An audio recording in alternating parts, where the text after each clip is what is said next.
Assalamualaikum warahmatullahi wabarakatuh.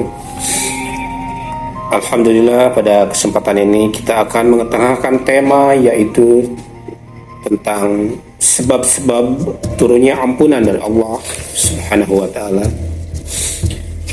Di mana dalam bukunya Ibnu Rajab An-Hambali mengetengahkan ada 3 sebab yang menyebabkan turunnya ampunan. Yang pertama yaitu berdoa dan mengharap. Yang kedua yaitu beristighfar.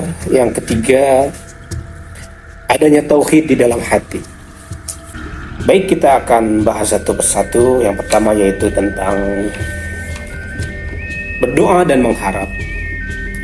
Sesuai firman Allah, berdoa itu memang diperintahkan dan Allah berjanji akan mengabulkannya. Dan Rabb-Mu berfirman, berdoalah kepadaku, niscaya akan kuperkenankan bagimu. Surat Al-Ghafir ayat 60. Dan dalam hadis diriwayatkan dari An-Nu'man bin Bushair dari Nabi sallallahu alaihi wasallam, dia bersabda, sesungguhnya doa itu adalah ibadah. Diriwayatkan dari Ahmad dan At-Tirmidzi. Kendati doa adalah sebab mutlak terkabulnya doa, namun harus terlebih dahulu memenuhi syarat-syarat yang menghindari pantangan-pantangan dalam berdoa, sehingga pengabulan doa itu bisa saja tertunda karena belum terpenuhinya syarat-syarat dalam berdoa, atau memang masih terdapat beberapa pantangan yang masih dilanggar. Beberapa syarat dalam berdoa telah disinggung dengan adanya yang paling utama, adanya hadirnya hati dan adanya harapan bahwa doa nanti akan dikabulkan oleh Allah Subhanahu wa taala. Kedua syarat utama itu juga ada dalam hadis Nabi dari Abu Hurairah radhiyallahu, Nabi sallallahu alaihi wasallam bersabda, berdoalah kalian kepada Allah sementara kalian harus percaya akan dikabulkan. Sesungguhnya Allah tidak menerima doa yang berasal dari hati yang lupa lagi lalai. Di riwayat At-Tirmidzi. Karena itu seorang hamba dalam berdoa dilarang untuk mengucapkan, ya Allah, ampunilah aku jika Engkau berkehendak. Itu dilarang. Namun agar benar-benar dalam memohon, dan satu hal lagi, Allah itu tidak marah kepada orang yang meminta ampun. Samping larangan itu masih ada larangan lain, yakni cepat merasa bosan, lalu dia tidak lagi mau berdoa karena doanya tidak segera dikabulkan.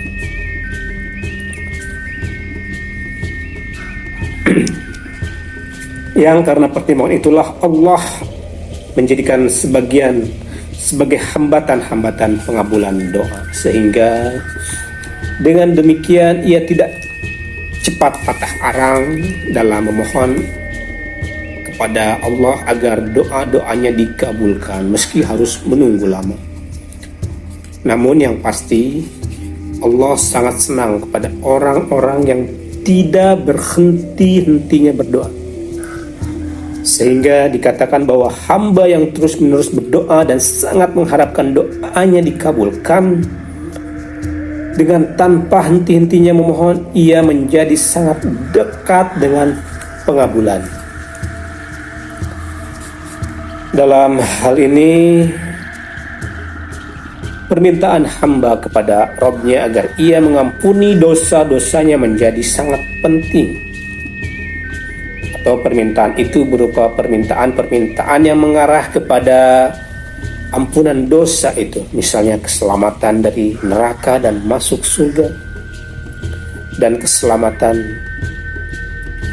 Sabda Nabi sallallahu alaihi wasallam sekitar permohonan surga dan neraka dari api neraka terus kami dengungkan. Diriwayatkan oleh Imam Ahmad dan Ibnu Majah.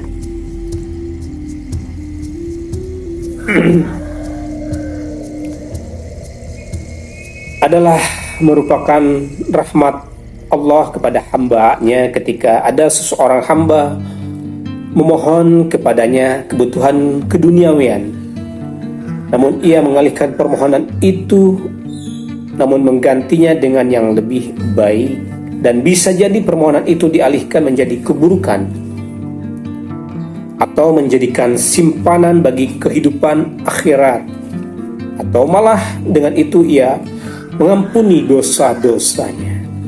Tetapi yang jelas ketidakjemuan atau tidak adanya rasa bosan dalam memohon ampunan yang dibarengi dengan harapan yang sangat kepada Allah Subhanahu wa ta'ala menjadi syarat mutlak turunnya ampunan. Seperti firman Allah dalam hadis qudsi, aku berada dalam persangkaan hambaku kepadaku, maka terserah apa yang ia sangkakan kepadaku. Diriwayatkan dari Imam Ahmad dan At-Tabarani. Syarat sebab-sebab turunnya ampunan yang kedua yaitu adanya istighfar atau permohonan ampun. Meski dosa yang dimintakan ampun itu setinggi langit, ada yang berkata sampai batas mata memandang. Di sini ampunan itu diartikan sebagai pencegah berkembangnya kejelekan-jelekan dosa dan menutupinya. Dalam Al-Quran banyak disebutkan kata istighfar, ada yang dengan nada perintah, dengan nada yang memuji orang yang beristighfar, dan ada kalanya juga menyebutkan bahwa Allah hanya mengampuni orang yang meminta ampunan saja. Lebih jauh, kata istighfar ini banyak disertai dengan kata taubat, dan dalam pemahaman kaitan ini istighfar diartikan sebagai ungkapan untuk memohon ampunan dengan lisan, sedangkan taubat sebagai ungkapan diri untuk melepaskan atribut-atribut dosa dari hati dan anggota tubuh. Imam Hasan Al-Basri berkata, perbanyaklah istighfar di rumah-rumah kalian, di tempat-tempat makan, di jalan-jalan, di pasar-pasar, dan di majlis-majlis manapun kalian berada. Karena sesungguhnya kita tidak mengetahui kapan ampunan itu akan turun.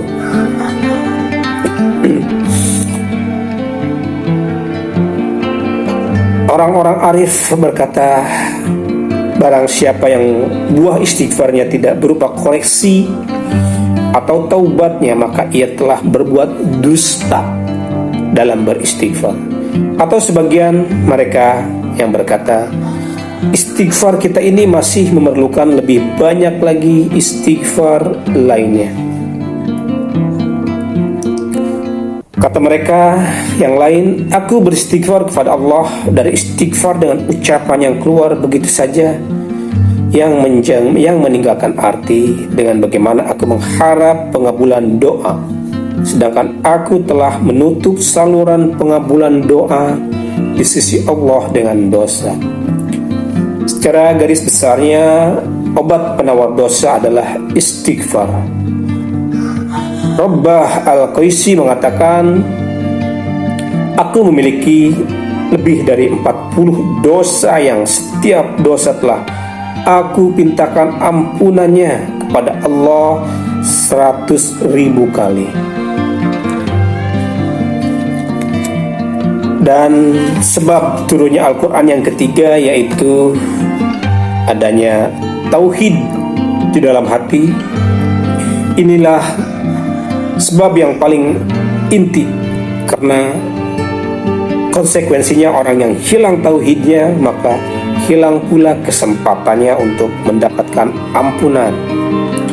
Sebaliknya, adanya tauhid pada diri seseorang, maka ia telah melakukan suatu sebab yang paling penting, Firman Allah, sesungguhnya Allah tidak akan mengampuni dosa syirik, dan Dia mengampuni segala dosa-dosa yang selain dari syirik itu bagi siapa yang dikehendakinya.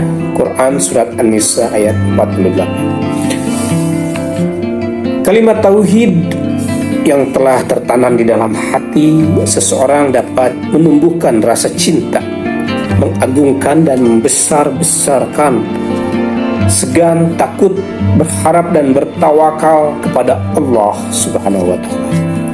Dan bersamaan dengan tumbuhnya rasa-rasa itu, hanguslah dosa-dosa dan segala kesalahannya, meski seperti buih di lautan.